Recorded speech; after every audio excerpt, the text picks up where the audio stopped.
Welcome back viewers. நாம TNPSC and competitive எக்ஸாம்ஸ்ல previous இயர்ஸ்ல பயாலஜி சம்பந்தமா கேட்டிருக்கக்கூடிய ஒன் வேர்ட்ஸ் என்ன, அந்த ஒன் வேர்ட்ஸ்க்கு சரியான ஆன்சர்ஸ் என்ன அப்படின்னு பார்த்துட்டு கீழே இருக்க 4 ஆப்ஷன்ஸுக்கும் கரெக்டான மீனிங் என்ன, டெஃபினிஷன் என்னன்னு பார்த்துட்டு இருக்கோம். ஸோ அந்த வகையில் இன்னைக்கு நம்ம என்ன கொஸ்டின் பார்க்க போறோம்னு கேட்டீங்கன்னா, கிவி இஸ் ஃபவுண்ட் இன் அப்படின்னு சொல்லியிருக்காங்க. கிவிங்கிறது ஒரு bird. Okay, it is a flightless bird. ஓகேவா, இந்த ஃபிளைட்லெஸ் பேர்டு வந்து எங்க கண்டுபிடிச்சாங்கன்னு கேட்டிருக்காங்க. Option A Sikkim, option B Himachal Pradesh, option C New Zealand and option D Bangladesh.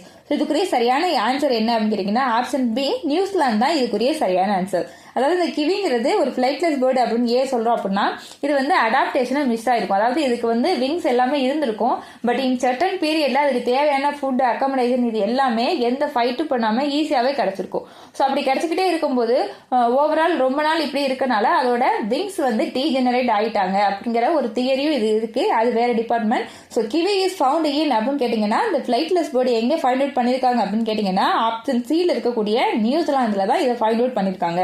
So இந்த வீடியோ உங்களுக்கு பிடிச்சிருந்துச்சு அப்படின்னா லைக் பண்ணுங்க, ஷேர் பண்ணுங்க, கமெண்ட் பண்ணுங்க. நம்ம சேனலுக்குள்ள புதுசாக வந்தீங்க அப்படின்னா கண்டிப்பா சப்ஸ்கிரைப் பண்ணிக்கோங்க. தேங்க்ஸ் ஃபார் வாட்சிங்.